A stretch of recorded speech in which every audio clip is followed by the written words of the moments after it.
So you've bought yourself a new turntable, have you? Well done. Join the club. Welcome to the party. It feels good, doesn't it? That certain sense of cultural and moral superiority that you can lord over those MP3 peasants. What do I do with this stuff?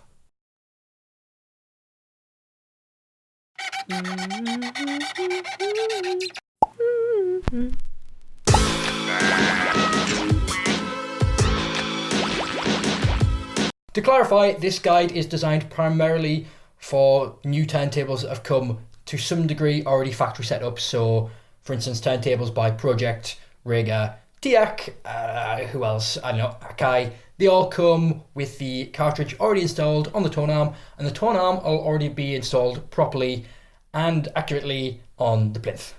That kind of thing will come in future videos. Just in case, if you are unsure of any of the terminology I'm using, or if you're not quite 100% with what all the different parts of a turntable are, check out one of my older videos on the anatomy of the turntable. I go through in a little bit of detail explaining what everything is and what it all does. Unboxing. It should be easy, shouldn't it?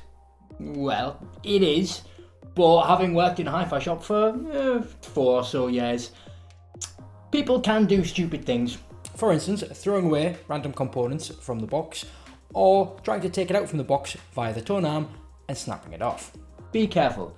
Check to make sure that the turntable is the right way up when you're going to open it, and then when you do open it, remove all the accessories, check through any of the polystyrene to make sure there aren't any hidden away, especially with project turntables. Things like counterweights can be hidden away in crevices within the polystyrene, and pop them to one side safely where you're not going to lose them. Most turntables usually come in some kind of soft cloth wrapping just to make sure that the finish doesn't get marred on them.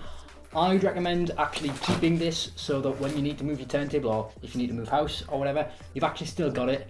And on that note, also really do keep the box, especially if it's something like a Project or a Rega that's got quite a complex arrangement in the box. I can't stress how useful it is to have the original well-fitting box if you're going to move house, or if you need to bring it back to your record store, to your hi-fi store, to have it serviced. Often the accessories will include a set of lovely gloves. These will ensure that the surface of your record player doesn't become marred with your smudgy, greasy fingers if you're a little grease ball like I am. Pop them on to set your turntable up, and maybe just pop one on if you want to unsettle your friends and family.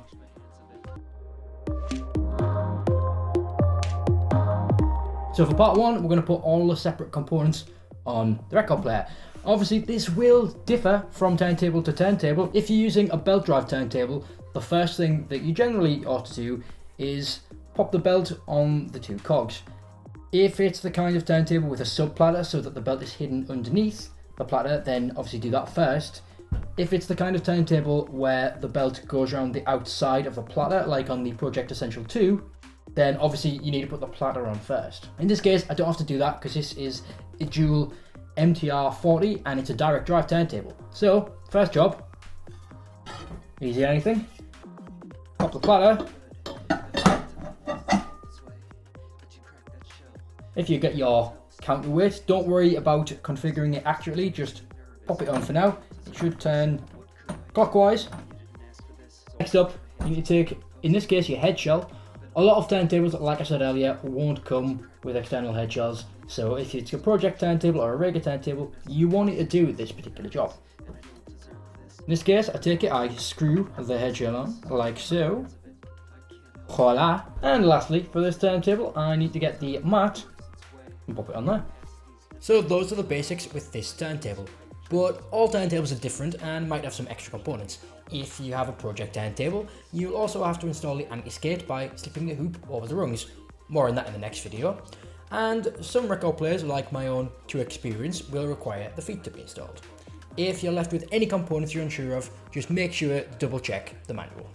In my next video, I'm going to take you through the rest of the process, so setting up all the finicky bits where it gets a little bit more tricky and plugging it in eventually to the rest of your system. Don't worry about any of that though, I've got your back. If you want to see some more llama videos, click over here to see a review of a GPO record bag, and click down here to see my guide to buying an amplifier down there. If you want to subscribe, click on the other llama's head.